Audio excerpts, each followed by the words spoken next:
touchdown. The next generation of Android's biggest selling smartphone is here, and with it comes a sexy new stablemate, the Galaxy S6 Edge. After months of leaks and endless speculation about what the differences between the two models will entail, it is time to separate fact from fiction. So if you're in two minds about which new S6 will suit you best, then look at this review. Displays, straight or curved? The standout difference and biggest talking point about the Galaxy S6 and Galaxy S6 Edge is visual. Galaxy S6 to 5.1-inch flat panel, 2560 by 1440 pixels, Super AMOLED display. Galaxy S6 Edge, 5.1-inch curved panel, 2560 by 1440 pixels, Super AMOLED display. From a purely superficial perspective, the subtle curve to the Galaxy S6 Edge gives it a clear advantage. It simply looks cooler. It also means the handset is the first to have no bezel on either side, and this makes it slightly thinner than the Galaxy S6 as well. The curves do bring some additional functionality dubbed information stream, night clock, edge lighting and people edge.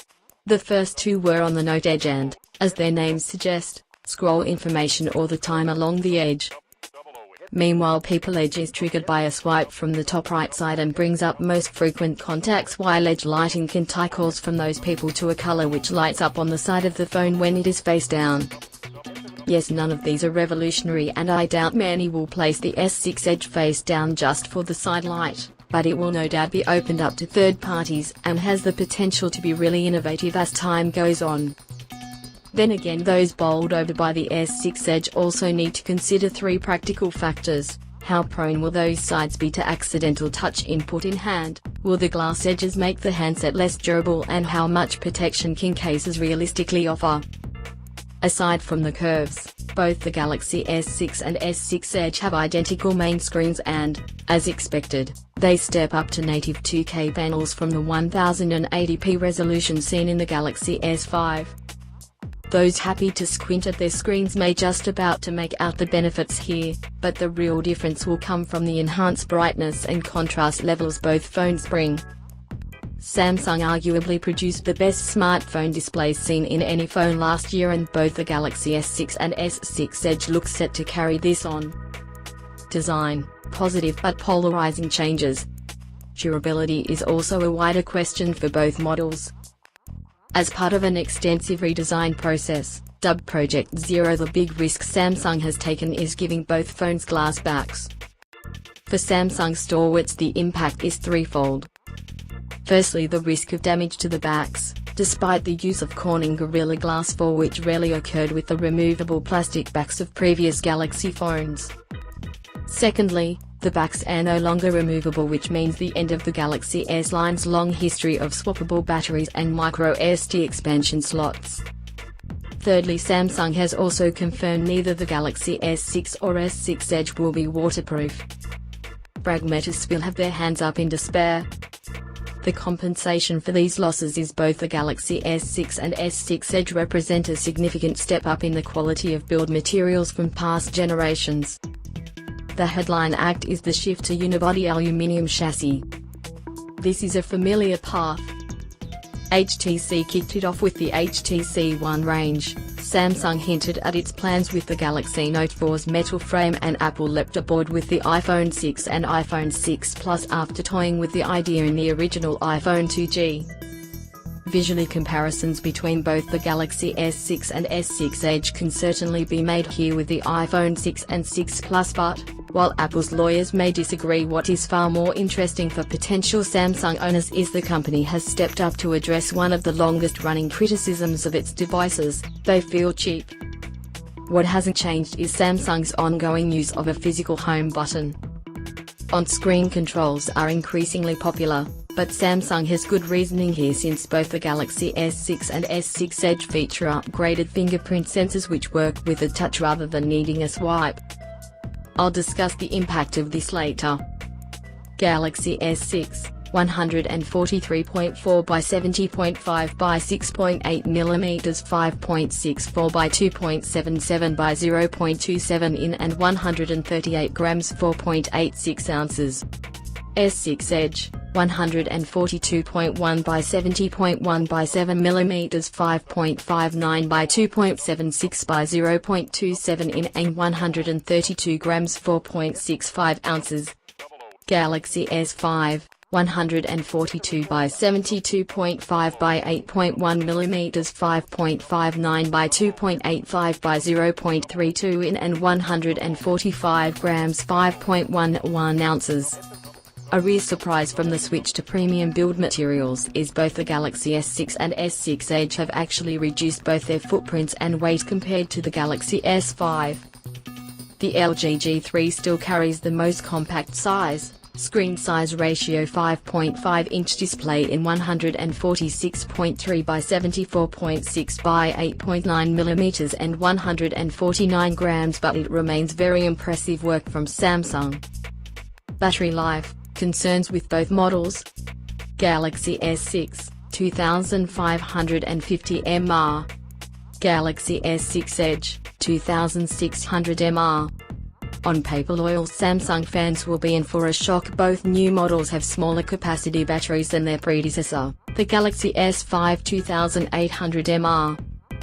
The good news is Samsung boasts that the move to its own Exynos 7420 chipset is 35% more efficient, as is its heavily optimized new version of TouchWiz. Then again, Samsung has strangely made no announcements with regards to battery life expectations. So when combined with the loss of the removable battery, I hope this doesn't mean a historical strength of Galaxy S devices is going to become a weak point. Of some compensation is quick charging, up to 4 hours use from a 10-minute charge, and built-in wireless charging, which is compliant with both Qi and PMW, the two major standards. Still, this won't appease those wedded to their replaceable batteries. Performance, game-changing hardware moves. Here things get exciting. Both the Galaxy S6 and S6 Edge share the same Samsung Exynos chipset, breaking from Qualcomm as its primary supplier for the first time since the Galaxy S2. Exynos 7420 CPU quad-core 21 GHz and 1.5 GHz CPUs, GPU Mali T760. This is also supported by a meaty 3GB RAM and 32/64 128GB internal storage options. What are the takeaways? The big news is that Samsung has a chip which both differentiates it from the Qualcomm Snapdragon herd and which claims to be more power efficient. The gamble for Samsung is compatibility. As Nvidia found with its Tegra chipset, Android apps these days are primarily coded around Qualcomm compatibility. It has led to a number of major apps failing to work without patches. Samsung assures this will not be a problem, and it assures that it will have looked at all the major apps, but it could strike smaller app makers and cause problems to users who find those apps essential. Watch this space. Elsewhere, the logical step to 3GB of RAM is welcome, while increased internal storage options may pacify those saddened by the loss of the micro SD slot, but don't count on it. Software, TouchWiz trimmed. Credit to Samsung having addressed build quality concerns. It has also focused on cutting out ongoing problem 32, the bloat and inefficiency of TouchWiz. I'll need time with both phones to verify whether Samsung's speed claims 40% faster bear out, but what is great to see is TouchWiz so stripped down. Just S Voice and S Health will be installed by default alongside Facebook, WhatsApp, Skype and Microsoft OneNote and OneDrive. There is still the Galaxy App Store, but Samsung does run exclusives here which are popular. Having dealt with what isn't here, what also deserves attention is the system-wide integration of fingerprint security. Samsung's new pay service, aptly titled Samsung Pay, will get the many nods, but only time will tell if it can match up to Apple Pay or Google's own impending revamp of Wallet. On paper things looks good. Samsung claims it will work with NFC-compatible registers, plus magnetic secure transmission technology by holding the phone near a traditional card swipe reader. Furthermore, Samsung boasts it will be accepted at over 30 meters merchant locations versus Apple Pay's 200,000 at present. Time will tell if this is the breakthrough Apple rivals need, especially if Google's revamped wallet complicates things in the eyes of consumers. Still, Samsung Pay is off with a bang and will launch in the summer in the US and South Korea. Dates for Europe and China have yet to be announced. Cameras, potential industry leaders. The Galaxy S5 camera was good, but quickly surpassed by the optics of the 16MP Galaxy Note 4, so Samsung has noticeably stepped up its game with both the Galaxy S6 and Galaxy S6 Edge sporting the same new sensor. Galaxy S6 and S6 Edge, Sony 16-megapixel sensor, f1.9, optical image stabilization, LED flash, 4K video. Front-facing 5MP camera, 1080p video. As Apple has ably demonstrated with the iPhone range, however, image quality isn't purely about sensor size, and Samsung has taken notice, promising to have reduced the over-sharpening seen with the Note 4. Samsung also states that both models can open their cameras and be ready to shoot in less than 1 second. With Samsung and Apple currently leading the pack when it comes to smartphone camera quality, I would expect a new benchmark to be thrown down here. Price and availability, fat wallets only. Given that so much as even with the Galaxy S6 and S6 Edge, I expect the overwhelming response would be that the slicker design of the S6 Edge would see it win out in users' affections. Unfortunately, that is unlikely to bear out in sales due to one major factor: price. Samsung Galaxy S6 32GB €699, 64GB €799, 128GB €899.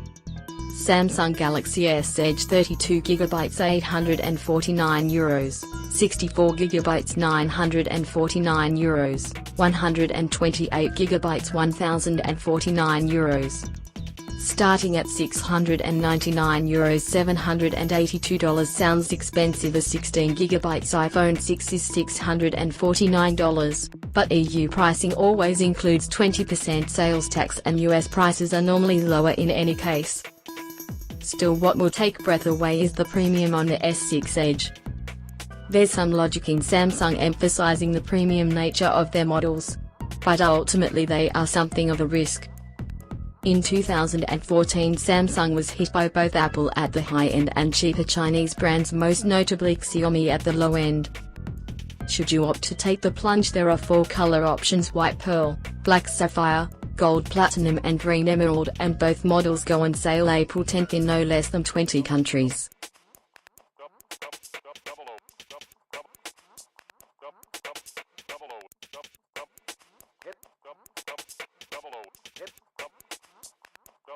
Hit the record button.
Thanks for watching Tech Talk. Subscribe now for more videos.